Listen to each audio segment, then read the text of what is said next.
안녕하세요. 매일 묵상. 오늘은 창세기 10장 1절부터 20절입니다. 이제 노아 홍수 스토리가 끝나고 이 노아가 셈과 함과 야벳의 세 아들이 있는데 그 중에서 함을 저주하는 이야기로 이제 노아 스토리는 끝났습니다. 그리고 나서 이제 셈과 함과 야벳 이 세 아들의 족보가 나오거든요. 그게 10장 전체 스토리입니다. 그래서 1절부터 이제 5절까지는 야벳의 족보, 그리고 6절부터 20절까지는 함의 족보인데 야벳과 함의 족보 한번 살펴보도록 하겠습니다. 특히 함은 이제 저주받은 아들이다. 이걸 기억해 놓으시면서 본문을 읽으면 좋을 것 같습니다. 1절부터 읽어보죠. 노아의 아들 셈과 함과 야벳의 족보는 이러하니라. 홍수 후에 그들이 아들들을 낳았어요. 근데 야벳의 아들은 야벳 아들입니다. 고멜과 마곡과 마대와 야완과 두발과 메섹과 디라스요. 고멜의 아들은 아스그나스와 리밧과 도갈마요. 야완의 아들은 엘리사와 달시스와 기띔과 도다님이라. 이들로부터 여러 나라 백성으로 나뉘어서 각기 언어와 종족과 나라대로 바닷가의 땅에 머물렀더라. 자, 이걸 통해서 알 수 있는 것은 우리가 이제 야벳이 그 이외에도 아들들을 많이 낳았고, 그리고 그 아들들이 이제 여러 나라 백성으로 갈라져서 많은 언어 종족으로 이제 바닷가의 땅에 머물렀더라. 이게 바닷가의 땅이 어딘지 이 모든 것들에 대해서 이제 학자들이 추측을 하긴 합니다. 그래서 이후에 있는 성경들을 가지고 추측을 하는데 정확히는 우리가 다 알 수가 없습니다. 근데 어쨌든 우리가 확신할 수 있는 것은 하나님께서 야벳의 족속에 복을 주셨다. 그 이후로도 좀 문제가 있고 죄도 저질렀긴 했을 텐데 그럼에도 불구하고 여러 나라 백성으로 나뉘어서 또 번성하게 해주셨다. 이걸 기억하시면 좋을 것 같아요. 그 다음에 이제 6절부터는 함의 자손입니다. 참고로 함의 자손은 노아에게 저주를 받은 함의 자손이다. 그리고 이 중에서 이제 가나안 자손이 있죠. 그걸 여러분들이 생각했으면 좋겠습니다. 읽어보죠. 함의 아들은 구스와 미스라임과 붓과 가나안이요. 구스의 아들은 스바와 하윌라와 삽다와 라마와 삽드가요. 라마의 아들은 스다와 트다니며 구스가 또 그다음 잘 보세요. 니므롯을 낳았으니 니므롯은 세상의 첫 용사라. 세상의 첫 용사예요. 근데 여기서 이제 용사하면 여러분들이 좋은 의미에서 용사라고 생각하시면 안 됩니다. 이거는 이제 살인자 그리고 혹은 사냥꾼 이런 식으로 생각을 하셔야 됩니다. 사실 이 용사라는 단어는 창세기 처음 나오는 단어가 아니에요. 두 번째로 나오는 단어거든요. 이전에 한번 6장에 나왔었습니다. 그건 좀 이따 제가 얘기해 드릴게요. 그가 니므롯은 여호와 앞에서 용감한 사냥꾼이 되었으므로, 그러니까 이제 한국어 번역본을 보면은 이게 이제 이 니므롯이 꽤 용감하고 좋은 사람인가 보다라고 생각하게 번역을 해놨어요. 근데 그렇지 않습니다. 하나님 앞에서도 보기에 이제 무시무시한 사냥꾼이었던 거죠. 그리고 속담에 이르기를 아무는 여호와 앞에 니므롯같이 용감한 사냥꾼이로다 하더라. 그러니까 그 이후에 속담으로 남을 정도로 굉장히 강력하고 힘 있는 사냥꾼이었던 거죠. 아마도 이 니므롯은 폭군이었던 것 같습니다. 그리고 굉장히 강력한 무력을 휘두르는 사람이었던 것 같아요. 그건 좀 이따가 좀 이야기를 해보겠습니다. 그러고 나서 10절에 그의 나라는 그 니므롯의 나라예요. 니므롯은 이제 왕이고 굉장히 강력한 폭군이었는데 신할 땅과 바벨과 에렉과 악갓과 갈레에서 시작되었으며 그가 그 땅에서 아수르로 나아가 니느웨와 르호보딜과 갈라와 및 니느웨와 갈라 사이에 레센을 건설하였으니 이는 큰 성읍이었더라. 그러니까 도시를 건설했죠. 시티. 예. 그래서 이제 니므롯이 도시를 건설했다. 이 얘기가 등장합니다. 드디어 도시 국가의 탄생이죠. 그러고 나서 미스라임은 루딤과 이메람임과 르하빔과 납두힘과 바드루심과 가슬로힘과 갑도림을 낳았더라. 가슬로힘에서 블레셋이 나왔더라. 가나안은 장자 시돈과 헷을 낳고 또 여부스 족속과 아모리 족속과 기르가스 족속과 히위 족속과 알가 족속과 신 족속과 아르완 족속과 스말 족속과 하맛 족속을 낳았더니 이후로 가나안 자손의 족속이 흩어져 나가더라. 그러니까 그 이후에 이제 이 함의 자손인 가나안 자손들이 계속해서 특히 이제 니므롯 같은 사람을 중심으로 엄청나게 커지고 대제국을 건설했더라. 이런 이야기가 나오는 거죠. 그러니까 굉장히 강력한 나라, 그리고 강력한 폭군이었던 것 같습니다. 가나안의 경계는 시돈에서 그라를 지나 가나사까지와 소돔과 고모라와 아드마와 스보임을 지나 라사까지였더라. 그러니까 이후의 구약 성경을 읽으시면은 이제 이 굉장히 많이 나오는 친숙한 이름들입니다. 특히 16절에 여부스 족속과 아모리 족속과 기르가스 족속과 히위 족속과 일가 족속과 신 족속 이 이름들은 이후에도 계속 많이 나오는데 이후에 이제 이스라엘 백성들이 가나안 땅을 정복해야 되잖아요. 정복할 때 그들이 이 아까 얘기했던 여부스 족속과 아모리 족속과 기르가 족속과 히위 족속과 알가 족속 뭐 이 사람들이다 이런 얘기를 되게 많이 합니다. 그 말은 무슨 말이냐면 이제 이스라엘 백성들이 가나안 땅으로 침공에 들어갈 때 이들이 굉장히 타락한 상태였거든요. 그러니까 이들의 타락상과 악을 이제 상징해 주는 거죠. 가나안의 경계는 시돈에서 그라를 지나 가사까지와 소돔과 고모라와 아드마와 스보임을 지나 라사까지였더라. 소돔과 고모라 친숙하시죠? 나중에 나옵니다. 그러니까 점점 이제 이후의 스토리를 아는 사람들은 이 지금 굉장히 타락한 도시를 건설했구나 이런 것들을 이해할 수가 있죠. 그래서 이들은 함의 자손이고 각기 족속과 언어와 지방과 나라대로였더라. 그러니까 아까 야벳의 족속 그 이후의 사람들처럼 어쨌든 이들도 저주받은 사람들이긴 했지만 그래도 번성했습니다. 자, 이게 오늘까지의 이야기의 본문이에요. 이 족보 이야기를 통해서 우리는 뭘 알 수 있을까요? 몇 가지 적용을 한번 생각해 볼게요. 첫 번째로는 되풀이되는 죄와 절망입니다. 용사가 또 등장해요. 아까 니므롯이라는 용사가 있었죠. 근데 이 니므롯이라는 용사는 아마 부정적인, 그러니까 굉장히 악한 살인자, 사냥꾼도 그냥 뭐 짐승들 잡는 사냥꾼이 아니고 인간 사냥꾼, 인 게 분명합니다. 왜 그러냐면요. 6장을 보면은 당시에 땅에 네피림이 있었고 그들도 용사라고 말했거든요. 그리고 그 용사 네피림 이야기를 하는 문맥 가운데 6장 11절에는 그때 온 땅이 하나님 앞에 부패하여 이렇게 돼 있었거든요. 하나님 앞에 부패하여. 근데 아까 니므롯 얘기할 때 보면 여호와 앞에서 용감한 사냥꾼 이렇게 얘기하잖아요. 그러니까 똑같은 문맥이에요. 쉽게 말하면 여호와 앞에 용감한 사냥꾼, 그러니까 좋은 사람 아닌가? 이렇게 생각할 수 있는데 그게 아니었다는 거죠. 예. 이 6장 11절을 떠올리게 10장을 모세가 기록한 겁니다. 그렇죠? 그러니까 핵심은 뭐냐면은 홍수 때문에, 그러니까 이 이후에 인간의 타락함과 범죄와 폭력과 악 때문에 하나님께서 홍수를 일으키고 멸망시키셨잖아요. 근데 또다시 홍수 이전으로 돌아가고 있다. 또다시 타락하고 있다. 이 얘기를 본문은 하고 있는 거죠. 너무너무 슬픈 이야기죠. 그렇죠? 그러니까 홍수로 죄를 죽일 수는 없었다. 이 얘기를 하고 있는 겁니다. 그리고 두 번째로는요.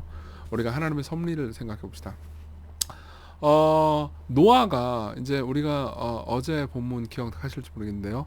노아가 이제 노아가 이제 술 취하고 이제 뭐 꽐라되니까 함이 그걸 보면서 이제 비난하면서 결국 노아가 함을 저주하잖아요. 노아도 잘한 게 있는 건 아니에요. 그렇지만 어쨌든 저주를 받습니다. 그래서 뭐라고 저주를 하냐? 이에 이르되, 이건 노아의 말입니다. 가나안은 저주를 받아, 함의 아들이죠. 가나안은 저주를 받아 그의 형제들의 종이 되기를 원하노라. 보세요. 그러면은 이후에 함이 이제 함의 자손들, 다시 말하면 저주를 받은 함의 자손들과 가나안 자손들은 종이 돼야 되잖아요. 그렇죠? 근데 이후에 10장의 역사를 보면요. 종이 되긴 무슨 종이 돼요. 니므롯이 모든 걸 다 정복해 버리죠. 다시 말하면 노아의 예언은 성취되지 않은 것처럼 보입니다. 오히려 가나안의 형제 구스와 그의 후손이 다른 형제들을 지배하고 다스려요. 예. 그러니까 보세요. 하나님께서 말씀하신 것이 당장 성취되지 않는 것처럼 보이는 오랜 시기가 있습니다. 이게 얼마나 오래 가느냐? 몇백 년을 가요. 제가 읽어드리죠. 이거는 이제 하나님께서 아브라함을 만나서 아브라함한테 하신 말씀인데요. 여호와께서 아브라함에게 이르시되 너는 반드시 알라. 네 자손이 이방인에게서 객이 되어 그들을 섬기겠고 그들은 가나안 자손들이에요. 400년 동안 네 자손을 괴롭히니 그들이 섬기는 나라를 내가 징벌할지며 그 후에 네 자손이 큰 재물을 이끌고 나오리라. 이게 400년 동안 자손을 괴롭히는 건 애굽 사람들입니다. 그럼 400년 동안 이스라엘 백성들은 어떻게 하냐? 애굽에서 이제 고통을 당하다가 다시 나와서 네 자손은 16절에 보면요. 4대 만에 이 땅으로 돌아오느니 이는 아모리 족속의 죄악이 아직 가득 차지 아니했습니다. 여기서 말하는 아모리 족속 있잖아요. 이 아모리 족속이 가나안 사람들이에요. 그러니까 함의 자손들이죠. 그렇죠? 막 사람 이름이 너무 많이 나와가지고 헷갈리시죠? 간단하게 정리하자면 이렇습니다. 이후로도 400년, 그러니까 훨씬 더 오랜 기간 동안, 400년 이상이죠. 훨씬 더 오랜 기간 동안 하나님의 약속은 이루어지지 않는 것처럼 보입니다. 예. 노아의 예언도 이루어지지 않는 것처럼 보입니다. 노아는 분명히 이렇게 말했어요. 함의 자손들, 즉 가나안의 자손들이 다른 형제들의 종이 될 것이다. 근데 실제로 바로 그 다음에 벌어지는 일은 오히려 니므롯 같은 폭군이 나타나가지고 함의 자손이 다른 형제들의 자손들을 다 폭력으로 다스리는 거였어요. 우리도 살면서 그럴 때가 있죠. 도대체 하나님께서 일하시지 않는 것처럼 볼 때가 있습니다. 하나님의 약속이 전혀 이루어지지 않는 것처럼 보이고 오히려 하나님의 약속이 반대로 이루어지는 것처럼 보입니다. 그런데 9장에서 노아가 했던 예언은요. 여호수아 때에 비로소 성취돼요. 여호수아 때에 비로소 이스라엘 백성들이 가나안 침공을 하고 결국은 이스라엘 백성들이 가나안을 정복하죠. 그리고 사실상 니므롯을 비롯한 함의 자손들이 저주를 받은 것은 자기 자신의 폭력성 때문에 스스로 자멸한 거였습니다. 그러니까 이스라엘 백성들이 가나안 땅으로 들어간 것은 이스라엘 백성들이 가나안 가운데 그 폭력성과 악이 어마어마했거든요. 막 갓난 아이를 제사로 드리는 종교가 유행하고 막 그랬어요. 갓난 아이를 막 불에 태워 죽이고 그런 아주 폭력적인 종교가 성행했었습니다. 그리고 하나님께서는 그 모든 과정을 오래 참으셨죠. 자, 여기서 우리가 생각해야 되는 게 있습니다. 하나님의 뜻은 반드시 이루어집니다.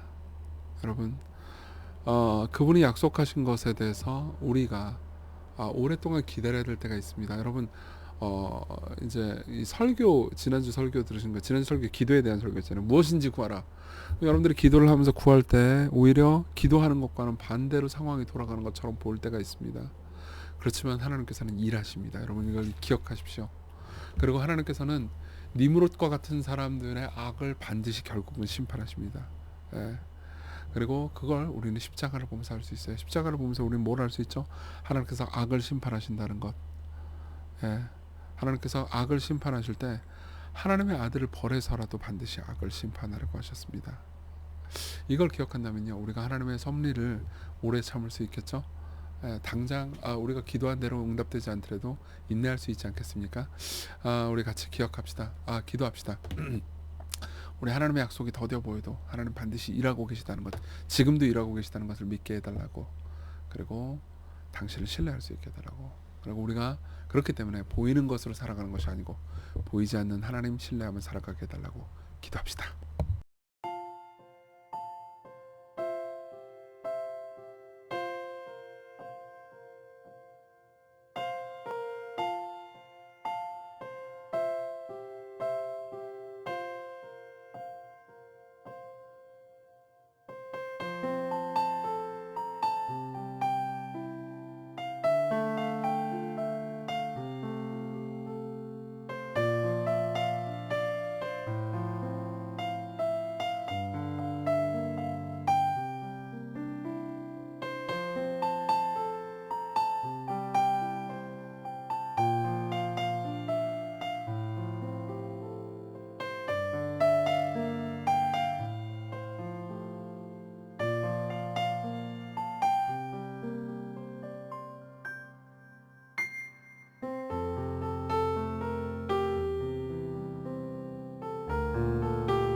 기도하겠습니다.